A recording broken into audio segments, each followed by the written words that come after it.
भारत ने एक सार्वभौम समाजवादी बिन सांप्रदायिक लोकतंत्रात्मक प्रजासत्ताक तरीके संस्थापित करवानो तथा तेना सर्व नागरिकों ने सामाजिक आर्थिक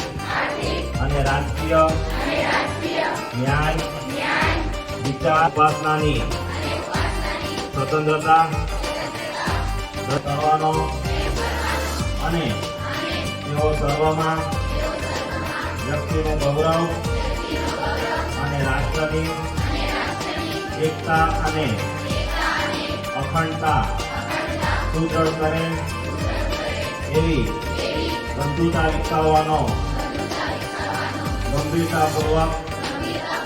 સંકલ્પ કરીને અમારી સંવિધાન સભામાં